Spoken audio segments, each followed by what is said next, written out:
Et aujourd'hui, Ludovic, dans l'Instant Sport, vous recevez Joël Carati. Oui, le président du Challenge Carati. Alors, c'est le rendez-vous incontournable de la fin de l'été ou de l'après-rentrée, appelez ça comme vous voulez.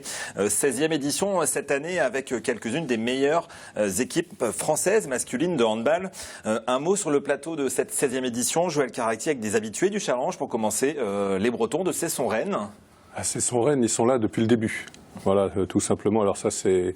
On parlait d'identité bretonne. On peut pas faire un plateau comme celui-là sans penser à Cesson. C'est vrai que je vous rejoins. L'identité bretonne, moi qui viens d'ailleurs, ça fait 40 ans que je suis ici. Je me sens très très breton maintenant. C'est quelque chose de très spécial. On voit le BBH aussi, quand on voit, ils sont pas champions de France pour rien. La ferveur qu'il y a autour La ferveur qu'il y a derrière, c'est extraordinaire ça.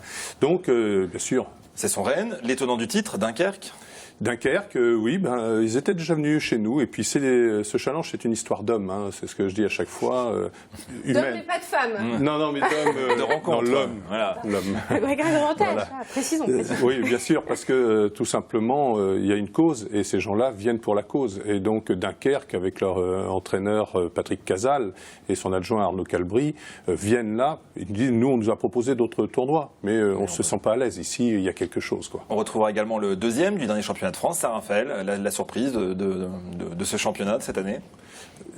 C'est pas tout à fait une surprise. Moi, je suis très heureux pour leur, disons, entraîneur Joël Da Silva, qui donc a pris ça à la suite de Christian Godin, et puis a monté un petit peu cette équipe. Mais tout le travail derrière, c'est un travail commun. On peut le donner disons, Christian Godin, qui était donc l'ancien gardien de l'équipe de France, champion du monde, etc., qui a permis à cette équipe de monter. Mais je pense que c'est vrai qu'au bout d'un certain temps, il faut que les têtes changent pour avoir de l'impact sur ce que l'on demande.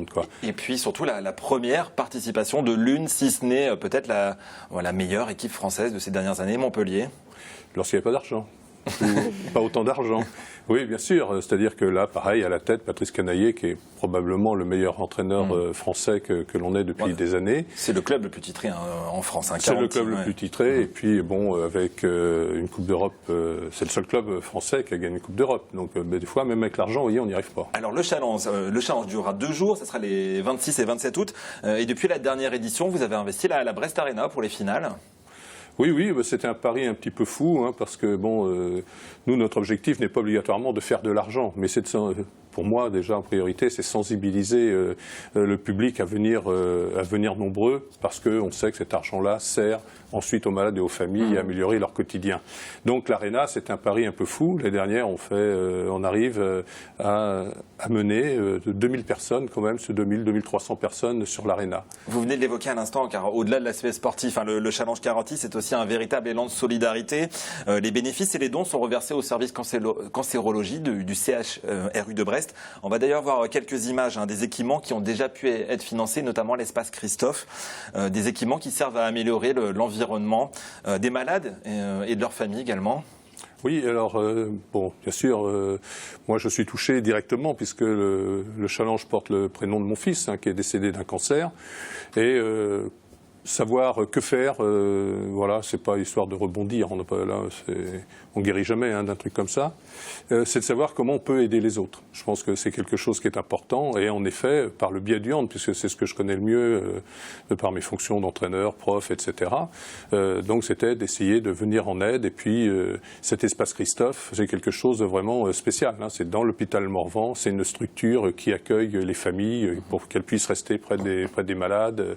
Là, avec ce que l'on a récupéré l'année dernière, on a réussi à créer aussi un bureau. Moi, j'y tenais beaucoup parce que, pour l'avoir vécu, quand on voulait rencontrer un médecin... La rencontre entre les médecins et les patients ou les familles.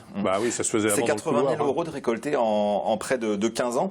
Vous l'avez dit, votre fils décédé d'un cancer à l'âge de 24 ans. Comment vous le vivez chaque année, justement, ce challenge, à la fois dans le rôle du père et d'organisateur ? C'est compliqué, c'est-à-dire le challenge c'est une fête. Moi je sais que je suis très très sensible à bien rappeler que le côté sportif ne prenne pas le pas sur la cause.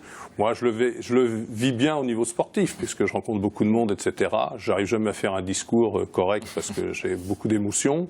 J'ai du mal à aller à l'hôpital, je me force.